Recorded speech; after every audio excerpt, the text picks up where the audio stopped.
L'Évangile selon Marc, chapitre 1.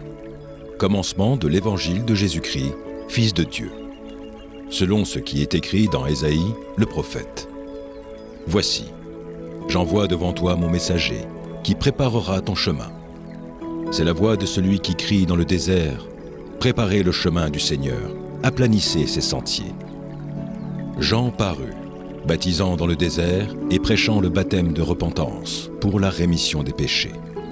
Tout le pays de Judée et tous les habitants de Jérusalem se rendaient auprès de lui, et, confessant leurs péchés, ils se faisaient baptiser par lui dans le fleuve du Jourdain. Jean avait un vêtement de poil de chameau et une ceinture de cuir autour des reins. Il se nourrissait de sauterelles et de miel sauvage. Il prêchait, disant : « Il vient après moi celui qui est plus puissant que moi, et je ne suis pas digne de délier, en me baissant, la courroie de ses souliers. Moi, je vous ai baptisé d'eau. Lui, il vous baptisera du Saint-Esprit. » En ce temps-là, Jésus vint de Nazareth, en Galilée, et il fut baptisé par Jean dans le Jourdain. Au moment où il sortait de l'eau, il vit les cieux s'ouvrir et l'Esprit descendre sur lui comme une colombe. Et une voix fit entendre des cieux ces paroles : « Tu es mon Fils bien-aimé. En toi, j'ai mis toute mon affection. » Aussitôt, l'Esprit poussa Jésus dans le désert, où il passa 40 jours, tenté par Satan. Il était avec les bêtes sauvages et les anges le servaient. Après que Jean eut été livré, Jésus alla dans la Galilée, prêchant l'évangile de Dieu. Il disait : « Le temps est accompli, et le royaume de Dieu est proche. Repentez-vous, et croyez à la bonne nouvelle. » Comme il passait le long de la mer de Galilée, il vit Simon et André, frères de Simon, qui jetaient un filet dans la mer, car ils étaient pêcheurs. Jésus leur dit : « Suivez-moi, et je vous ferai pêcheurs d'hommes. » Aussitôt, ils laissèrent leur filet et le suivirent. Étant allé un peu plus loin, il vit Jacques, fils de Zébédée, et Jean, son frère, qui eux aussi étaient dans une barque et réparaient les filets. Aussitôt, il les appela. Et laissant leur père Zébédée dans la barque avec les ouvriers, ils le suivirent. Ils se rendirent à Capernaum, et le jour du sabbat, Jésus entra d'abord dans la synagogue, et il enseigna. Il était frappé de sa doctrine, car il enseignait comme ayant autorité, et non pas comme les scribes. Il se trouva dans leur synagogue un homme qui avait un esprit impur, et qui s'écria : « Qu'y a-t-il entre nous et toi, Jésus de Nazareth ? Tu es venu pour nous perdre. Je sais qui tu es, le Saint Dieu. » Jésus le menaça, disant : « Tais-toi, et sors de cet homme. » Et l'esprit impur sortit de cet homme, en l'agitant avec violence et en poussant un grand cri. Tous furent saisis de stupéfaction, de sorte qu'ils se demandaient les uns aux autres : « Qu'est-ce que ceci ? Une nouvelle doctrine. Il commande avec autorité, même aux esprits impurs, et ils lui obéissent. » Et sa renommée se répandit aussitôt dans tous les lieux environnants de la Galilée. En sortant de la synagogue, ils se rendirent avec Jacques et Jean à la maison de Simon et d'André. La belle-mère de Simon était couchée, ayant la fièvre. Et aussitôt on parla d'elle à Jésus. S'étant approché, il la fit lever en lui prenant la main, et à l'instant la fièvre la quitta. Puis elle les servit. Le soir, après le coucher du soleil, on lui amena tous les malades et les démoniaques. Et toute la ville était rassemblée devant sa porte. Il guérit beaucoup de gens qui avaient diverses maladies. Il chassa aussi beaucoup de démons, et il ne permettait pas aux démons de parler, parce qu'il le connaissait. Vers le matin, pendant qu'il faisait encore très sombre, il se leva et sortit pour aller dans un lieu désert où il pria. Simon et ceux qui étaient avec lui se mirent à sa recherche. Et quand ils l'eurent trouvé, ils lui dirent : « Tous te cherchent. » Il leur répondit : « Allons ailleurs, dans les bourgades voisines, afin que j'y prêche aussi, car c'est pour cela que je suis sorti. » Et il alla prêcher dans les synagogues, par toute la Galilée, et il chassa les démons. Un lépreux vint à lui, et, se jetant à genoux, il lui dit d'un ton suppliant : « Si tu le veux, tu peux me rendre pur. » Jésus, ému de compassion, étendit la main, le toucha et dit : « Je le veux, sois pur. » Aussitôt, la lèpre le quitta, et il fut purifié.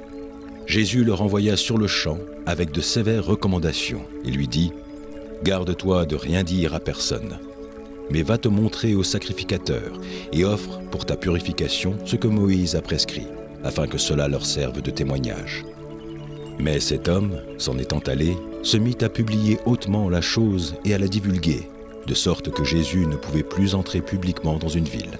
Il se tenait dehors, dans des lieux déserts, et l'on venait à lui de toutes parts. Chapitre 2. Quelques jours après, Jésus revint à Capernaum. On apprit qu'il était à la maison, et il s'assembla un si grand nombre de personnes que l'espace devant la porte ne pouvait plus les contenir.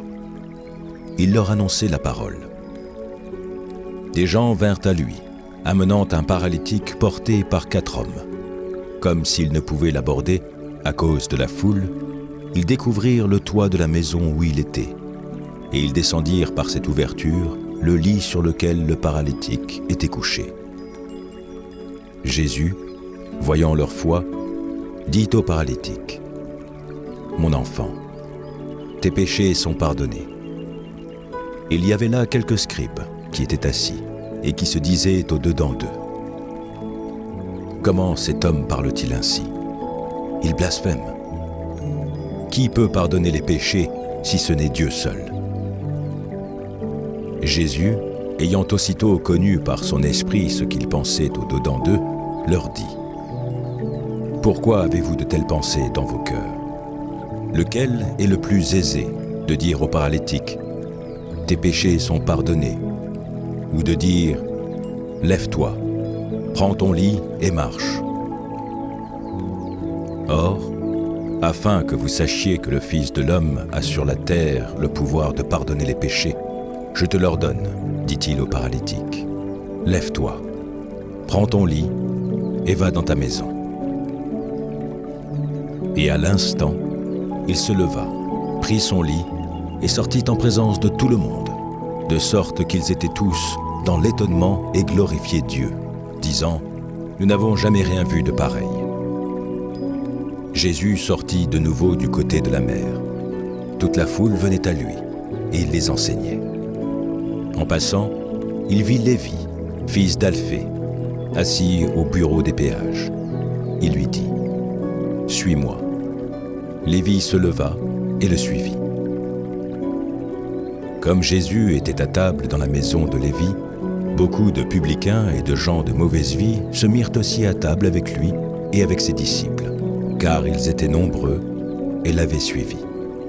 Les scribes et les pharisiens, le voyant manger avec les publicains et les gens de mauvaise vie, dirent à ses disciples : « Pourquoi mange-t-il et boit-il avec les publicains et les gens de mauvaise vie ?»